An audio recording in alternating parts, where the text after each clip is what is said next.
Sandrine Gentil explore avec ses invités ces moments décisifs qui marquent nos vies. Ces instants précis où tout bascule, où une rencontre redéfinit notre chemin, où une décision change tout, où une phrase, un mot, une découverte, une annonce, un événement bouleverse nos vies. Le jour où, avec Sandrine Gentil. Bonjour à toutes et à tous. Je suis ravie de vous accueillir dans le jour où. Votre rendez-vous durant lequel mes invités viennent partager ces moments de la vie qui, soudain, viennent tout changer. Subis ou choisis, décidés ou totalement inattendus, ils relèvent de cette partition improvisée que la vie nous offre, parfois pour le pire, mais également pour le meilleur, grâce à ce que nous parvenons. Vous parvenez à en faire.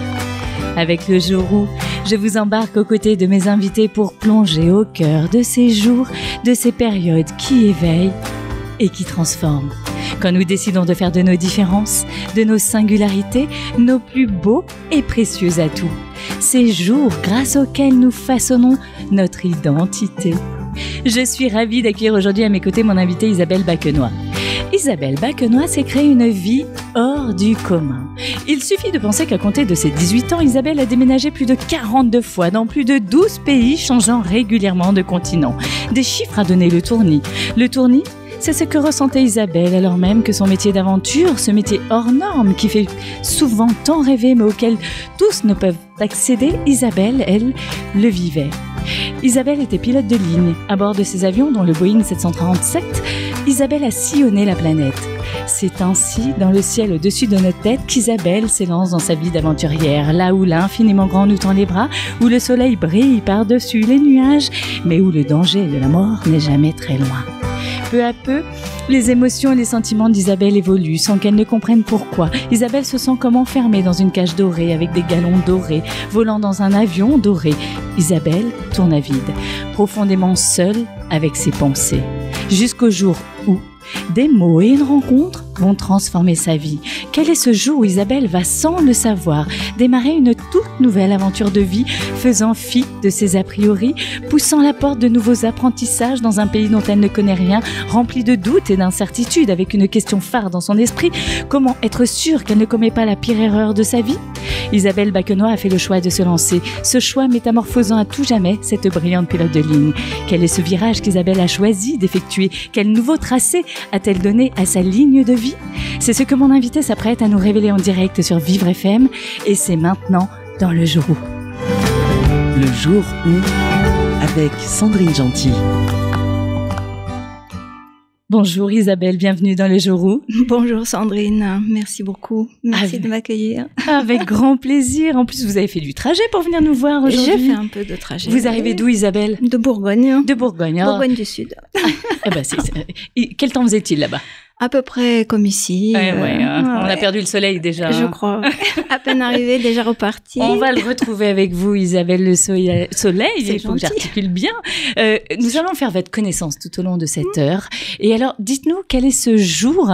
J'ai parlé de mots et d'une rencontre. C'est une rencontre avec qui? Ou plutôt avec quoi? Qui a changé votre vie? Eh bien, c'est la rencontre avec le yoga. Ah, le yoga. Alors, le yoga, est-ce que ça faisait déjà partie de votre vie? Pas du tout. Et est-ce que quand vous avez entendu parler, qui vous a parlé du yoga à ce moment-là? Eh bien, comme vous l'avez dit, j'étais pilote de ligne et je venais de voler je commençais à voler, disons, sur Boeing 737. Et puis, comme vous l'avez aussi bien expliqué, ça faisait pas mal d'années que j'avais un manque dans ma vie, on va dire, et que tout ça se transformait en douleur finalement dans mon corps, que personne n'expliquait, ni moi, ni les médecins, j'avais même vu des ostéos, plein de gens, disons. Donc des douleurs physiques? Des douleurs physiques carrément, problèmes de nuque, je ne savais même pas quoi. Et j'imagine que quand on est pilote, pardon Isabelle, mais ça a un rôle le physique quand même, parce qu'il faut le tenir. Absolument. Et l'avion. Justement, à cette époque-là, donc dans le jour où j'ai rencontré le yoga, eh bien, je devais faire notamment du simulateur pour le Boeing 737 et je n'arrivais même plus à soulever le manche du simulateur tellement j'avais mal dans les épaules, c'était tendu, terriblement tendu. Et donc, je me suis décidée à aller voir un ostéopathe qui m'a dit, mais il faudrait vous détendre. Alors, je dis, oh, qu'est-ce que c'est quoi ce truc? Se détendre? Je ne peux pas connaître ça. C'était impossible. Ça vous parlait pas, ça, Isabelle? Absolument pas. Oh, alors, faut se rappeler, hein, vous ne me voyez pas, cher auditeur, mais j'ai 64 ans et là, je vous parle d'il y a à peu près 25 ans. Et on parlait pas vraiment de détente encore à ce moment-là, ou alors j'étais pas branchée dans ce... C'était peut-être pas trop votre personnalité. C'était pas du tout ma personnalité. Faire connaissance aussi, mais c'était pas trop votre truc. Moi, c'était tout à fond la caisse, et donc me détendre, non merci. Pourtant, là, vous vous dites...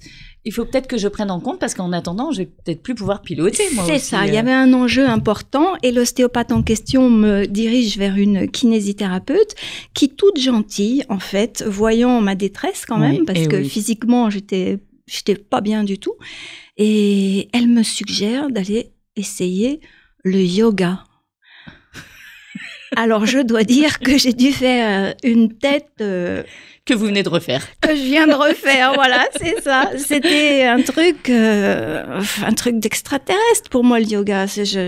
J'avais vaguement entendu parler de yoga, mais alors pour moi, c'était des gens qui dormaient tout le temps, qui bougeaient pas, qui faisaient rien, qui faisaient rien. Vous, votre passion à côté des avions, c'est plutôt la moto, par exemple. Ah oui, voilà. Moi, je faisais de la moto, je faisais de l'avion, puis je déménageais tout le temps, je tenais pas en place, des sports à fond la caisse.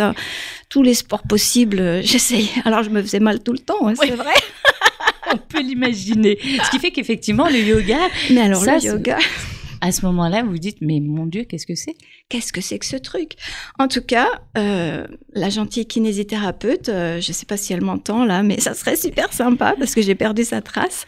Eh bien, elle m'a conseillé donc d'aller essayer. Puis finalement, elle a été tellement gentille et persuasive que j'ai essayé. Vous vous êtes dit pourquoi pas, j'ai rien à perdre. Je me suis dit j'ai rien à perdre, exactement. Puis vous aviez très très mal. Et j'avais très mal. Il y avait quand même un enjeu. Ouais, il y avait un enjeu.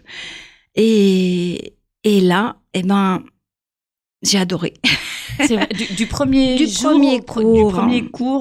cours. Et pourtant, ça n'a pas été le meilleur des cours que j'ai pu faire par la suite.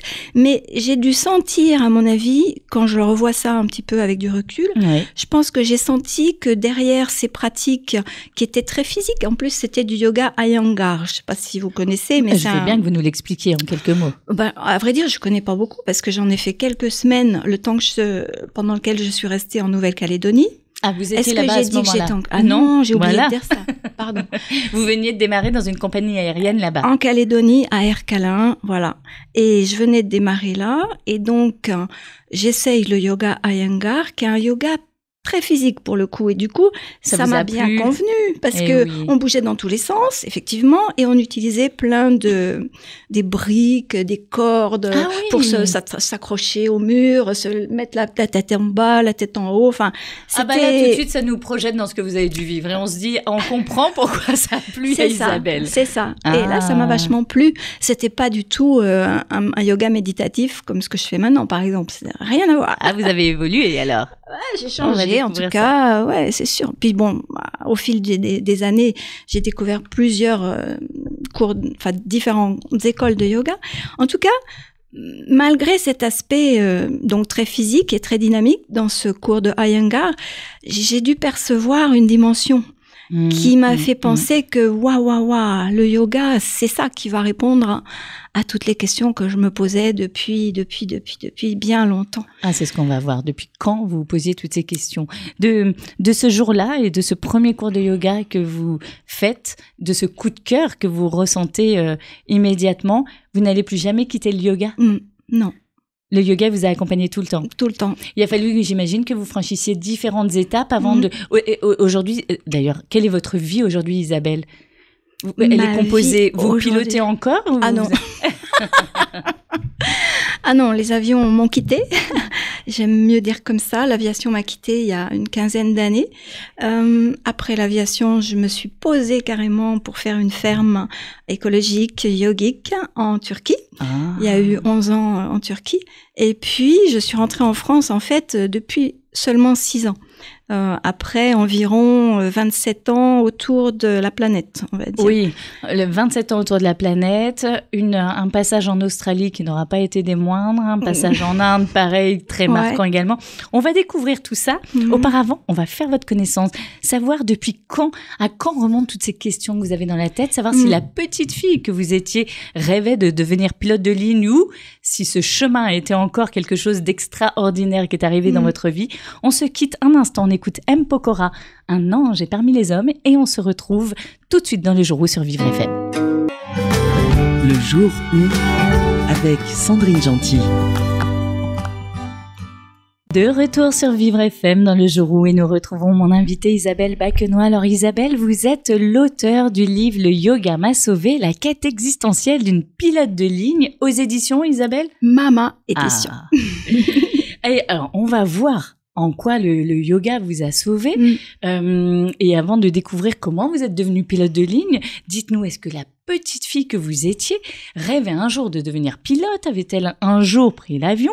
Ou alors, mais pas du tout, ça ne faisait pas du tout partie ni de votre univers, ni de votre quotidien? Eh bien, c'est la deuxième réponse. C'est pas du tout, pas du tout, pas du tout. Ah, c'est vrai. Je ne connaissais rien aux avions, ni dans ma famille. J'avais jamais pris l'avion. Oui. Et puis moi, je ne savais même pas que les avions existaient, si on peut dire comme ça. Oui. Vous avez grandi où, Isabelle? J'ai grandi à Lyon. Oui. Dans une France civilisée où il y avait des avions, mais moi, ça faisait, pas partie de votre univers. Ça ne faisait pas partie de mon univers. Ça ne l'interpellait pas. Absolument pas. Ça ne m'a jamais fait vibrer ou quoi que ce soit. Il y avait des choses qui vous faisaient vibrer, petite ou ado, Justement, je ne savais pas. Bah non, justement. Et je pense que c'est un petit peu pour revenir à ce que vous disiez tout à l'heure, enfin ce qu'on disait tout à l'heure par rapport à la rencontre du yoga, c'est que dès ce premier cours, j'ai senti que le yoga avait une profondeur qui ne se voyait pas, mais qui allait me permettre de trouver des réponses à plein de questions que je me posais depuis toute petite. Mais alors, et en fait, quoi ces questions que vous posiez depuis toute petite? Des questions existentielles, comme dit le titre du livre. Mais alors vous, je sais pas, à 6, 7, 8 ans, qu'est-ce qui vous traversait la tête le soir en vous couchant ou la nuit en vous réveillant? Eh ben, par exemple, je pense que j'ai jamais eu vraiment d'explication. Enfin si, puisque le yoga quand même m'a donné des clés. Mais je devais avoir des perceptions un peu différentes. En tout cas, plus aiguisées ou plus sensibles que la moyenne des gens, ce qui fait que, par exemple, je parlais aux arbres. Alors bon, maintenant, c'est vrai que les gens, on trouve ça normal de parler aux arbres, enfin, mais à l'époque, parler aux arbres, un peu timbré, quoi. Il valait mieux le garder pour soi, en fait. Il valait mieux le garder pour soi. Exactement. Parler aux arbres, et puis, j'avais la sensation, mais ça, c'était vraiment très fort, que il y avait comme un voile dans la vie, et que en fait, on ne voyait que, un voile qui cachait des choses invisibles. D'accord. Et moi, des fois, je percevais ce qu'il y avait derrière ce voile, mais je pouvais en parler à personne. Vous vous sentiez seule, là? Je me sentais seule et surtout incomprise. Vraiment incomprise, parce que le peu de fois où j'ai pu évoquer des choses comme ça, Oui. Les retours n'ont pas été Non. Et par exemple, je me rappelle très très bien que quand je m'endormais, vous parliez de m'endormir là, eh bien, on s'est compris, hein. Quand je m'endormais le soir, petit enfant, j'avais quoi, 7-8 ans, je sais plus. Je sentais une pulsation là au milieu des sourcils, au milieu de la tête, le troisième œil, et au milieu de la tête, il y a une glande qui s'appelle la glande pinéale. La glande pinéale, on a entendu parler certainement, maintenant on en parle. La glande pinéale, c'est une glande qui est en relation avec justement la connexion spirituelle. Évidemment, je ne connaissais rien à tout ça, inutile de dire. En tout cas, cette glande-là, moi, ce que je sentais, c'était une pulsation là à l'intérieur. Et quand je m'endormais, je suivais cette pulsation et j'avais l'impression de partir justement dans ce monde que j'imaginais derrière le voile, etc. Et je pense que c'est réellement ce qui se passait. Mais voilà, alors ça, je pouvais pas en parler à personne, quoi. Ni à vos parents? Ben non. Ce qui fait que vous étiez seule avec ça et vous grandissez avec ça, pas de passion, de centre d'intérêt plus important qu'un autre. Bof, pas trop. J'étais très rebelle parce que justement, si c'est vrai. Et maintenant, je comprends que cette rébellion, elle a peut-être trouvé sa source aussi, une des sources dans cette incompréhension. Parce que moi, je voyais réellement, c'était dans les années, donc, je sais pas, moi, 80, 70, 80, quoi, donc ça fait déjà un petit bail. Mais. Non, c'est pas si loin, non. Mais on commençait déjà à vivre dans une société très matérialiste, consumériste, etc. Consommatrice, voilà. Et sincèrement, je voyais cette société partir dans le mur, foncer dans le mur, emmener toute une population dans un mur. Il n'y avait pas de lien avec l'essence de la vie.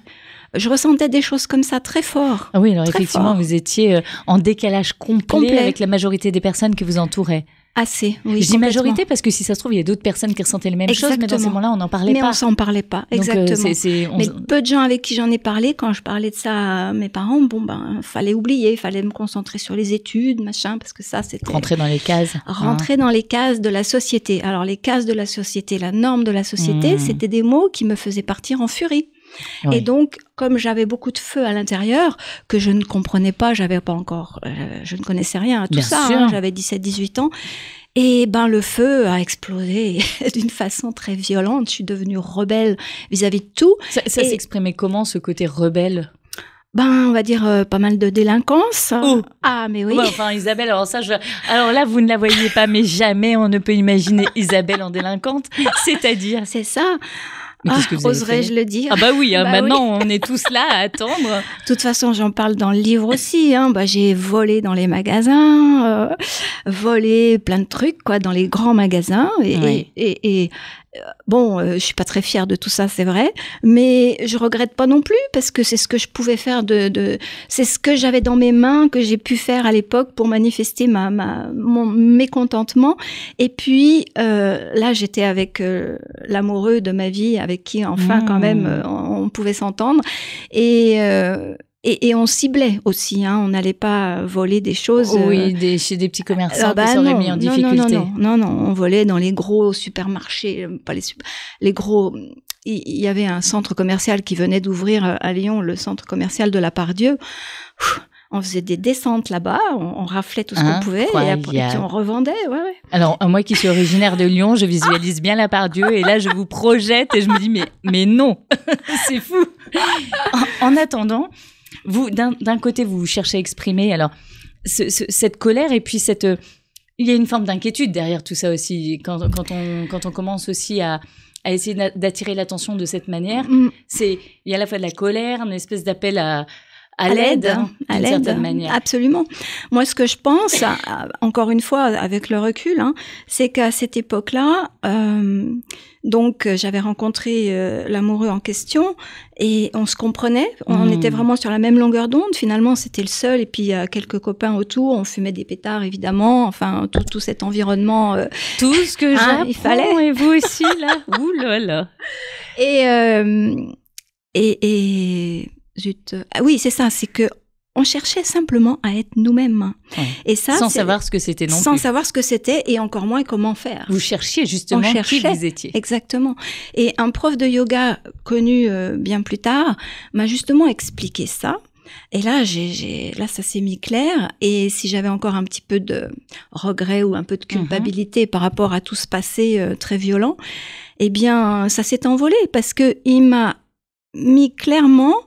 expliqué clairement qu'en fait, quand on n'arrive pas à être nous-mêmes, eh bien, on cherche par tous les moyens qui soient. Et les moyens qu'on connaît, c'est l'alcool, c'est les cigarettes, c'est la drogue, le sexe, le vol, bref, toutes sortes de déviances, de déviations, enfin, je sais pas comment. Mais en fait, ces déviations sont juste des tentatives pour arriver à se trouver, mais on ne sait pas faire.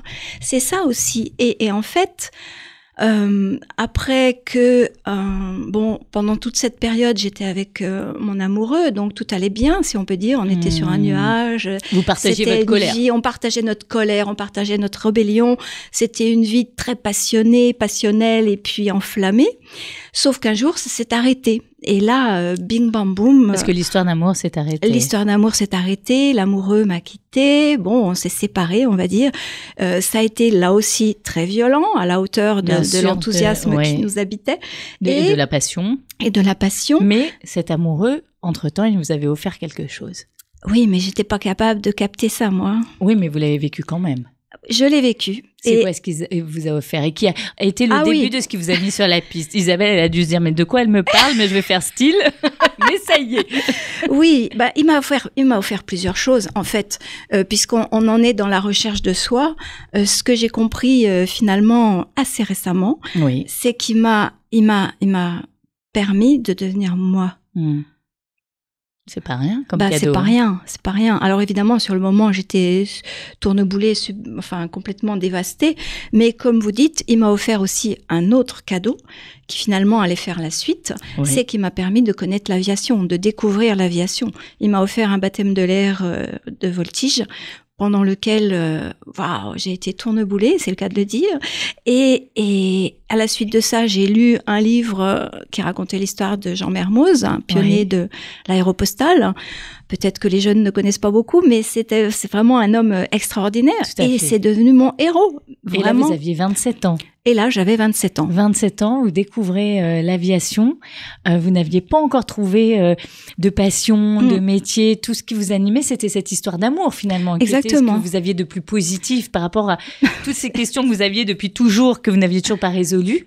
C'est ça. Mais là, vous découvrez l'aviation. C'est ça. Alors, à 27 ans, comment on fait d'un seul coup pour devenir pilote? Parce que bien souvent, on a en tête en fait, la voie des études, après le bac, Mais donc, à travers vous, ce que l'on découvre, Isabelle, c'est qu'on peut devenir pilote même si on a 27 ans et que avant on connaissait même pas l'avion. Vous n'aviez encore jamais pris l'avion? Jamais. Non. En fait, je n'y connaissais rien, encore une fois. Oui. J'avais jamais entendu parler d'avion. Un livre. Voilà, c'est ça, un baptême, un livre, et là, boum, le gros flash.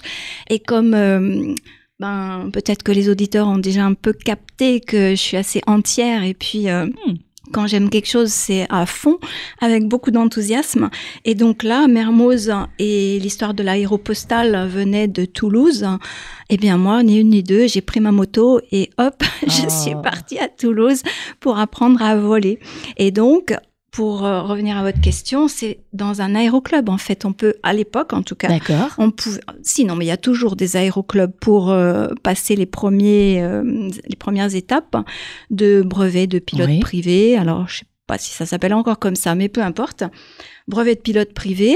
Sauf que pendant que je passais ce brevet de pilote privé, pendant que je volais, mes parents m'ont offert un aller-retour Toulouse-Lyon.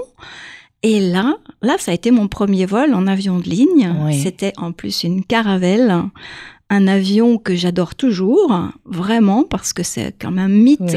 C'est l'avion qui plane le plus. Elle est belle comme un ange. Oh. Isabelle, elle s'émeut en parlant. Je m'émeus. Oui, parce que ce vol, j'ai tellement adoré. Et en plus, ça aurait aussi pu être un jour où. Exactement. Parce que le jour où j'ai pris la Caravelle, j'avais 10 heures de vol dans l'aéroclub et j'ai demandé gentiment aux hôtesses si je pouvais pas aller dans le cockpit. Vous leur avez dit, je suis pilote. Je suis bébé pilote, s'il vous plaît, tout ça. Et les pilotes ont bien gentiment accepté de me faire tout le vol. Et en plus, c'était une époque, dans la Caravelle, il y avait 3 pilotes, 2 pilotes, commandant de bord et copilote, et il y avait aussi le mécanicien navigant. D'accord. Maintenant, il n'y a plus de mécanicien navigant dans les avions.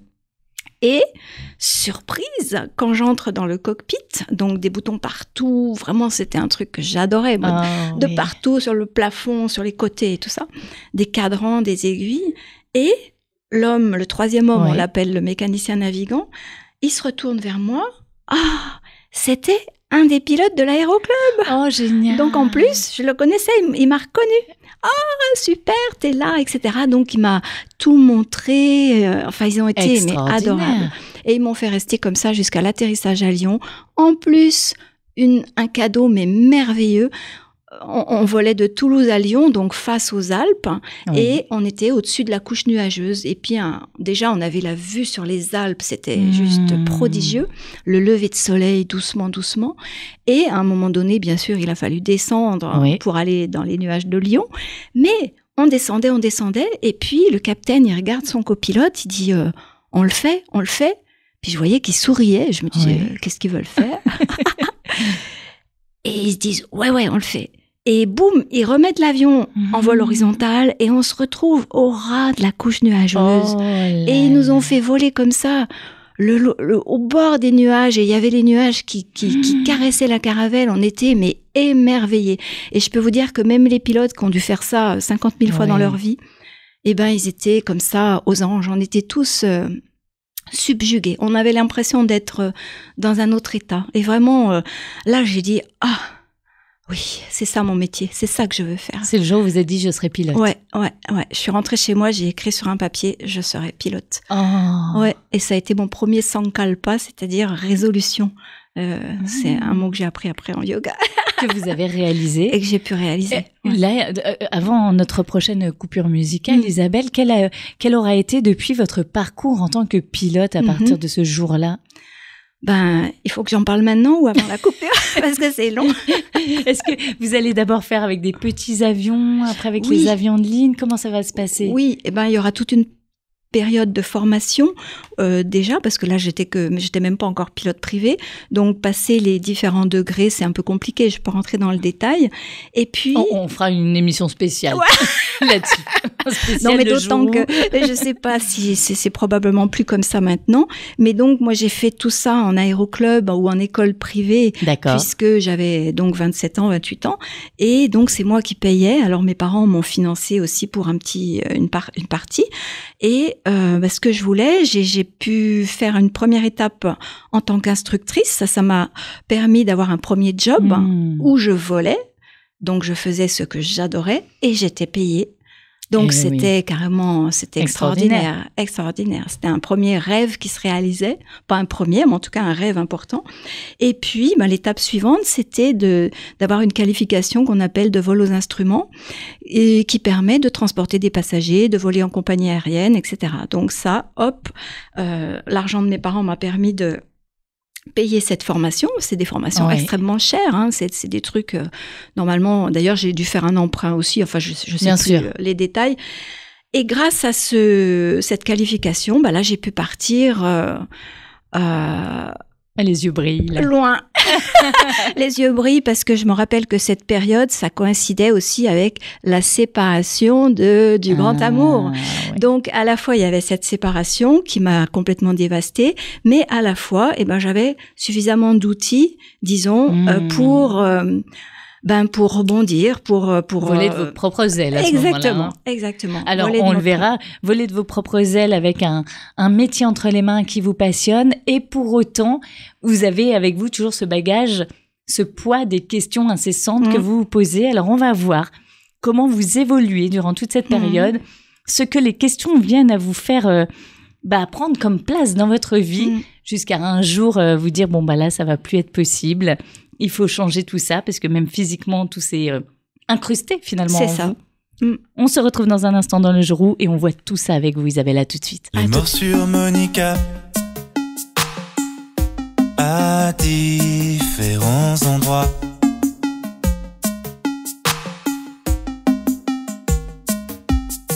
Du cœur Monica, de l'âme quelquefois.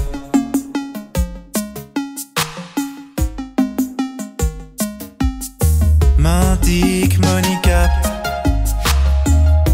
tout ce que je ne sais pas.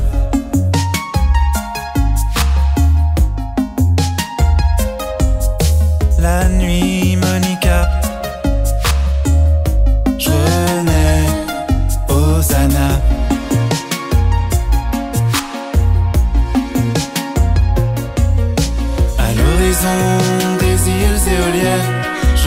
recherche le phénomène, mais derrière mes Ray-Ban, je vois plus grand chose. Les caravanes de nuages qui posent pour moi restent en fragments de matière, une présence singulière.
Jour où, avec Sandrine Gentil.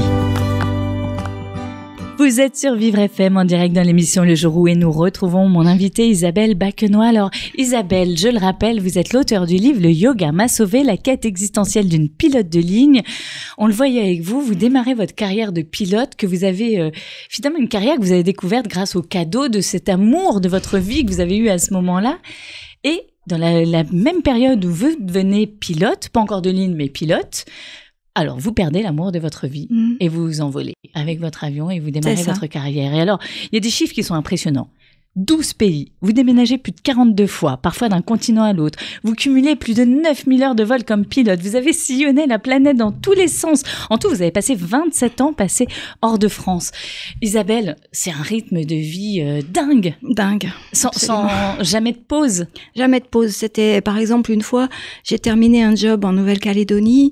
Quand je suis partie de Calédonie, je suis rentrée en France, donc le vol, c'est pas mal. Hein. Oui. Je me suis retrouvée à Lyon pendant 2 semaines et je repartais à La Réunion. À La Réunion où j'avais un nouveau job. À peine je venais d'arriver à La Réunion qu'on me renvoyait à Londres pour du simulateur et je revenais à La Réunion. Wow. Ce genre de truc, quoi. Le corps, et oui, il ramasse accuse le quand coup même. Au bout d'un moment. Et puis alors, finalement, dans cette voie de formation que vous avez suivie pour devenir pilote, ensuite, vous postulez auprès de compagnies aériennes, c'est ça? C'est ça. Et en fait, j'ai découvert aussi qu'il y avait même on pouvait faire de l'aviation en intérim. Je savais pas que. Oui, tout à fait. Alors, en général, je cherchais des boulots, en fait, comme on cherche n'importe quel boulot. Oui. Hein, on écrit. Alors, à l'époque, c'était des lettres avec des timbres. Oui, et bien tout sûr, ça, il n'y avait pas le mail. Il n'y avait pas les emails. Et des CV, tout ça. Donc, j'écrivais. J'ai écrit pendant 15 ans, pendant toute ma carrière de pilote. J'arrêtais pas d'écrire parce que je changeais tout le temps de pays. Mais c'est moi qui voulais changer, quoi. C'est moi qui... Vous passiez d'un pays à l'autre. Ouais, c'est-à-dire que j'avais un rêve, c'était d'aller en Australie. Ça, c'est sûr. Ça, c'était votre rêve. Et c'était pas toujours le bon moment parce qu'en Australie, il faut que le métier que vous exercez soit compatible avec leur procédure d'immigration. D'accord. Donc, il y a une temporalité sur laquelle vous n'avez pas de prise là-dessus. Absolument. Et à un moment où je voulais j'avais postulé en Australie et en fait, c'est la Guyane qui m'a appelée. Ils m'ont proposé un job en Guyane. L'Australie, c'était pas le moment. Bon, je suis partie en Guyane. Et en fait, il y a eu beaucoup de choses aussi. Alors moi, j'avais des souhaits, j'avais des rêves, mais il y a eu aussi des clins d'œil de la vie extraordinaires parce que j'ai passé 5 ans en Guyane à m'éclater. Ah oui, alors que ça n'était pas prévu. Alors que c'était pas du tout prévu. Quels sont les pays que vous avez fait ? Eh ben, par exemple, alors c'est pays ou dom-tom, il y a aussi, mais c'est quand même tellement différent de la France que moi je considère ça comme presque des pays. Il y a eu les Caraïbes, il y a eu la Guyane. Après ça, donc c'était, il y a eu un passage au Maroc, et puis Nouvelle-Calédonie, la Réunion, Belgique, Chypre, Turquie, et puis Australie, bien sûr, peu de Canada aussi. Bon, je sais pas si ça fait le compte, mais en gros. Et puis, à chaque fois, alors entre 6 mois et 11 ans, il y a eu Turquie, j'ai dit, Turquie, 11 ans. Et voilà, donc, mais il y a eu beaucoup de séjours courts aussi. Il y a eu l'Algérie aussi. J'ai oublié l'Algérie. Beaucoup de séjours très courts. Ce qui fait que c'est une vie où il y a... Alors, c'est palpitant, c'est une vie d'aventure, c'est une vie de rencontre, et c'est une vie où on n'a pas d'ancrage, en revanche. Exactement. En revanche, on n'a aucun ancrage, et c'est ce qui m'a un petit peu nui, si je peux dire comme ça, dans le sens où le corps physique, mon corps, enfin tout mon corps d'ailleurs, mon être, en a pâti dans le sens où zéro ancrage, des mouvements à n'en plus finir, puis être dans le ciel, c'est pas... Alors ça peut faire rêver, mais on est sous pressurisation, on travaille intellectuellement avec beaucoup moins d'oxygène, monte, on descend sans arrêt, et le corps, il ramasse vraiment beaucoup, et puis c'est très fatigant, quoi. Et le rythme est absolument infernal. Il fait perdre les repères. Et fait perdre les repères, ce rythme aussi. On perd complètement les repères. Alors tout ça, j'ai compris aussi, parce qu'à un moment donné, c'est arrivé à burn-out et tout ça. J'ai compris ce qui s'était passé. Alors, c'était pas directement grâce au yoga, mais c'est avec la cousine du yoga, l'Ayurveda, qui m'a expliqué la vie sous l'angle des éléments. Et moi, en tant que ma constitution ayurvédique, elle est de feu et d'air. On s'en serait douté un peu. Légèrement. Il n'y a pas beaucoup de terre, alors je simplifie, mais c'est pour dire que, et quand on est sous stress, et moi j'étais sous stress pendant toutes ces années parce que je cherchais des réponses que je ne trouvais pas, parce que j'avais des histoires amoureuses qui n'arrivaient pas à marcher, etc. Et donc, je réagissais avec les moyens que je connaissais, c'est-à-dire toujours plus de feu, donc du challenge, des études, toujours monter la barre plus haut, et toujours plus de mouvement avec l'air, toujours plus loin, rajouter de la pression sans arrêt. Rajouter. Parce que c'est instinctivement, je ne savais faire que ça. Ça me serait jamais venu à l'idée de me poser et d'attendre que ça se passe. D'ailleurs, j'ai relevé une phrase, mais il y en a plein, mais très forte sur votre Insta. Et dans votre livre, combien de fois seule aux commandes de mon avion au-dessus de la forêt amazonienne, je souhaite que le moteur s'arrête, qu'on en finisse et que l'immensité verte m'engloutisse. Mais rien n'arrive, je dois être protégée, pourtant, je me sens oubliée de tous. Ça, c'est vraiment... En fait, on comprend que vous avez beau avoir un métier que vous aimez, que vous avez beau vivre cette vie à la fois palpitante, mais en même temps remplie du ciel, donc remplie du vide aussi, d'une certaine manière. Tout à fait. Chaque fois que vous changez de pays, de compagnie, de collègues, vous emmenez votre bagage de questions, de solitude, de colère aussi. Et de mal-être, jusqu'au jour. Parce que sinon, on va prendre 1 heure en plus. Vous rencontrez donc le yoga. Ouais. Qu'est-ce que vous allez vivre à partir de cette rencontre, ce jour où, alors que le yoga ne représentait rien pour vous, vous ne connaissiez rien au yoga, à part cette idée de ces gens-là, ils font que dormir, il ne se passe pas grand-chose. Vous, ce jour, il va vous métamorphoser en réalité. Le yoga va vous métamorphoser. Ouais, qu'est-ce que vous vivez depuis cette rencontre, Isabelle ? En fait, ça a été très vite, comme tout le reste. Ça, de ce côté-là, je rencontre le yoga en Nouvelle-Calédonie. Je continue ma vie de pilote parce que ça s'est pas arrêté tout de suite. Donc, toujours un peu à fond la caisse. Et j'ai toujours mon rêve d'aller vivre en Australie. Et j'arrive un jour, après quelques étapes encore, j'arrive en Australie. En Australie, avec là, une compagnie qui... alors non, Ah. j'avais rien. Je suis arrivée avec mes 4 bagages. Ah, vous avez décidé d'y aller finalement, même sans rien. Sans rien. Je Ok. décide, parce que là, la procédure d'immigration était possible. D'accord. Ils recrutaient des pilotes. Donc, c'était le créneau qu'il fallait pas louper. Donc, j'avais engagé les procédures d'immigration. J'ai passé même les diplômes parce qu'il fallait des équivalences. D'accord, bien sûr. Au niveau des licences Oui. d'aviation. Je passe tout ça. Et puis, dès que j'ai du temps libre, hop, je rencontre un cours de yoga que j'adore tout de suite. Et dans ce cours de yoga, on me parle d'un séminaire qui s'organise bientôt avec un swami indien. Qu'est-ce que c'est un swami? Alors, un swami, à vrai dire, à cette époque, je n'en sais strictement rien. Vous savez pas plus que nous à ce moment-là. Rien du tout. Simplement, je vois un homme indien, donc à la peau assez foncée. Il avait un point rouge au milieu du front. Et puis, il avait aussi des traits blancs sur le front. Oui.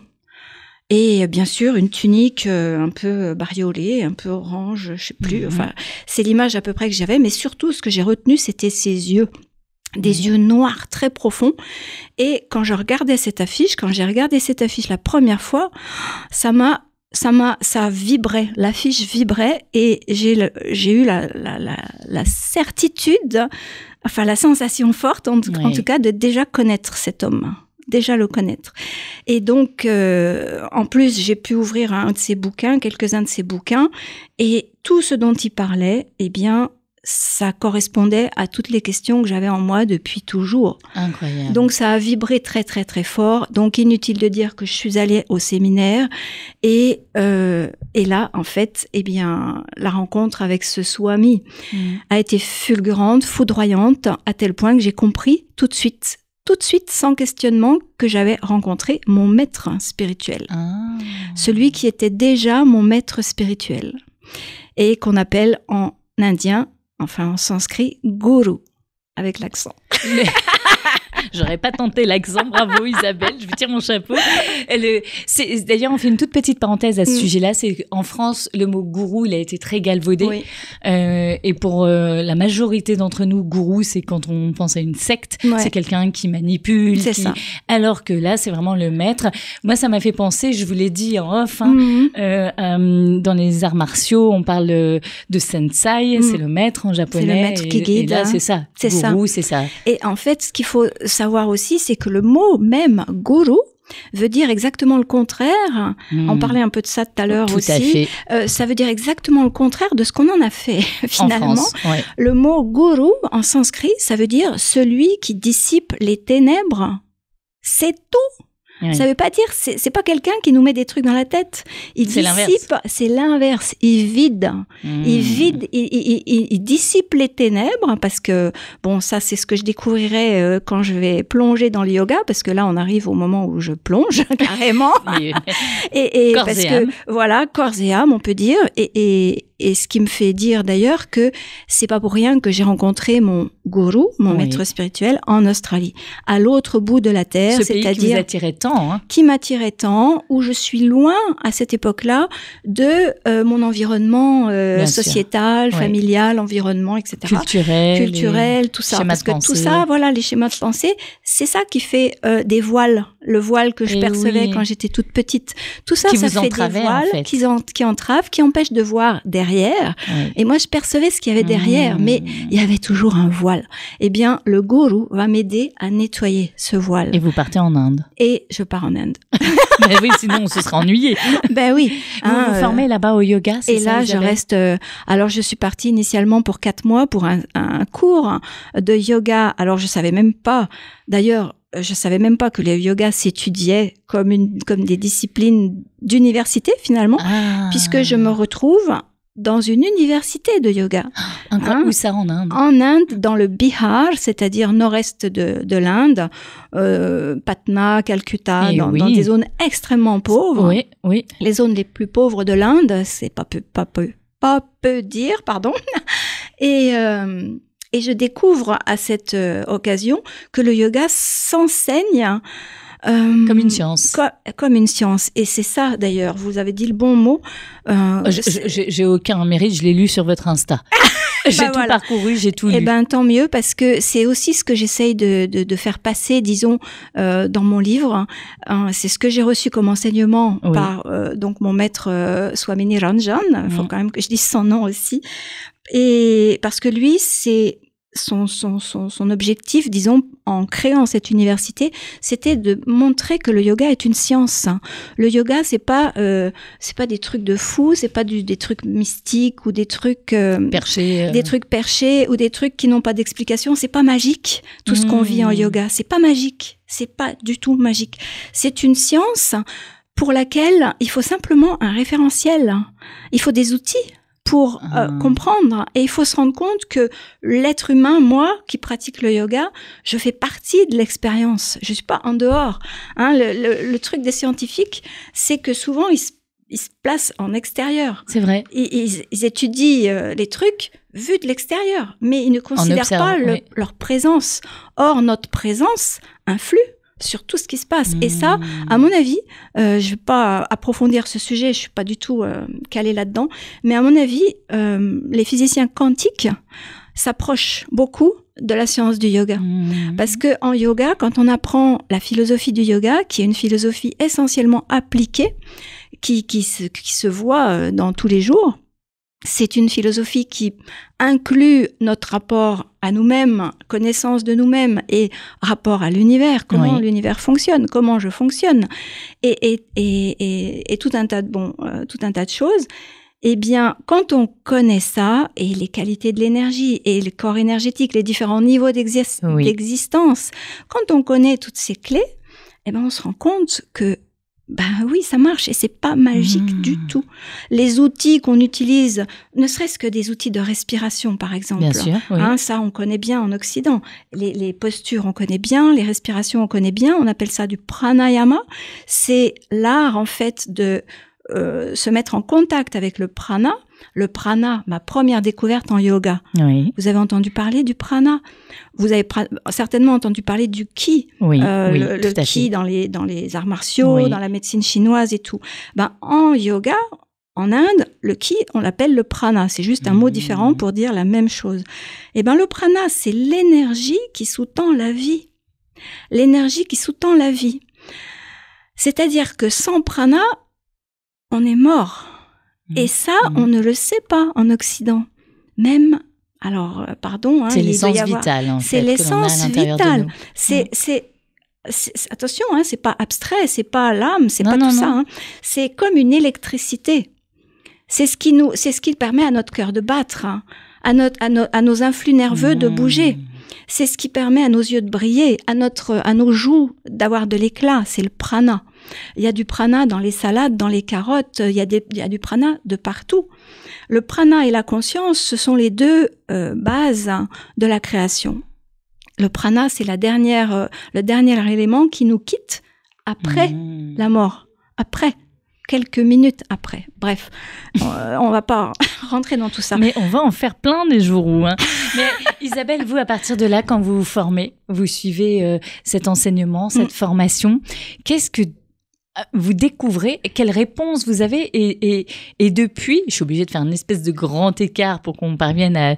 Mais qu'est-ce que cet apprentissage du yoga, à travers cette rencontre avec le yoga, vous apporte à partir de là et vous métamorphose, en tout cas métamorphose aussi votre rapport et votre regard sur la vie et sur votre place dans la vie. Oui, déjà, la théorie des karmas aussi. Je ne vais pas rentrer dans le détail, on est encore là. On a 2-3 heures devant nous, tout va bien. Voilà, c'est ça. La théorie des karmas m'a tout expliqué, en fait. Aussi, il y a eu des drames, il y a eu plein de choses qui ont ponctué ma vie, dans la famille, en fait, des choses que tout le monde dit. Voilà. Et pourquoi moi j'ai la force et pas lui? Pourquoi il se passe des choses et pourquoi je répète toujours les mêmes scénarios, etc. C'est des karmas. C'est-à-dire les karmas, ce sont des choses qui ont été déjà vécues par le passé. cette vie ou d'autres vies. Alors évidemment, faut être un petit peu ouvert à cette idée-là de plusieurs incarnations et qui n'ont pas été terminées, qui n'ont pas été vécues en conscience et qui n'ont pas été terminées. Et donc, il y a des conséquences qu'il faut vivre. On ne coupe pas, on n'y échappe pas. Même les maîtres spirituels ont des karmas, c'est quelque chose. Et le monde, en fait, est le résultat de karma. C'est des karmas qui se... chaque action que n'importe qui fait, c'est des actions qui portent en elles des conséquences. Oui. Et donc, c'est des karmas. Les conséquences auront d'autres... Chaque vie, finalement, est un passage sur Terre qui est lui-même une expérience à poursuivre. Et un apprentissage à poursuivre. Exactement.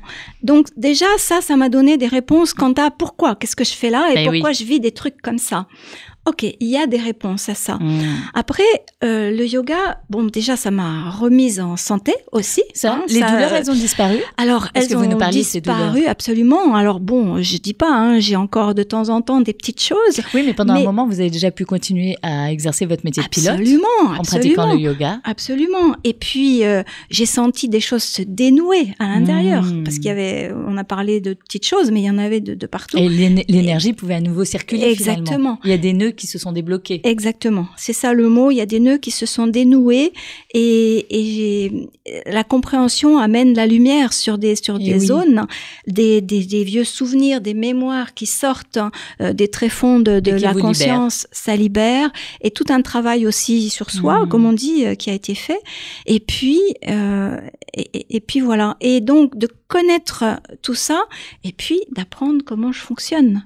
Ça a été essentiel. Comment on fonctionne. C'est en ça que vous dites le yoga m'a sauvé. Complètement, absolument. C'est comprendre comment vous fonctionniez, ce dont vous aviez besoin en fait. Je pense que j'avais terriblement besoin de ça.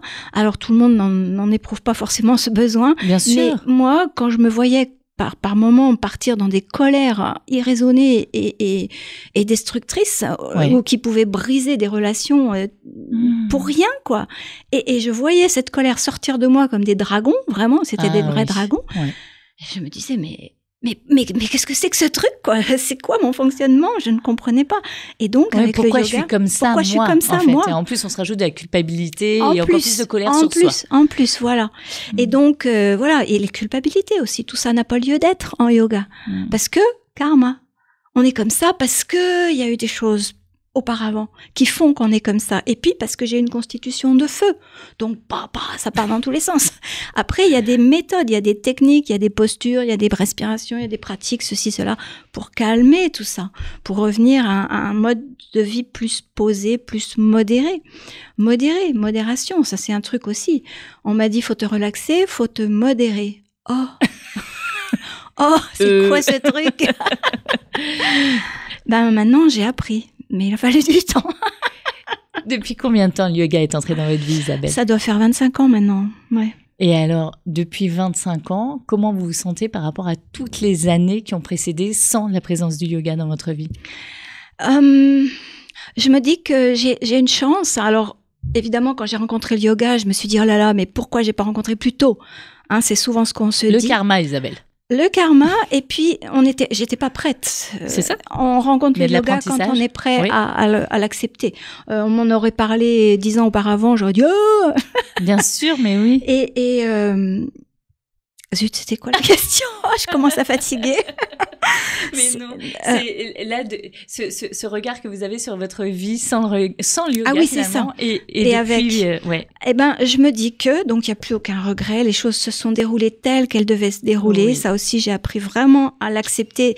Et ça fait partie de ma vie maintenant. Il n'y a plus aucun doute là-dessus. Et je me dis que j'ai cette chance de pouvoir comparer la vie d'avant et la vie d'après. Bon, il y a pas photo, il y a pas photo, c'est même ridicule de dire ça, mais c'est très différent. Je me sens en paix. Oh là là, je me sens en paix. Ouais. Quel message vous avez envie de partager avec nos auditeurs et nos auditrices? Oui, un petit message. Ça, j'y ai réfléchi un petit peu. Heureusement que je vous le demande, alors. Oui. Il nous reste 1 minute 30. Oui, moi, j'ai envie de dire, écoutez votre voix intérieure. Ouais.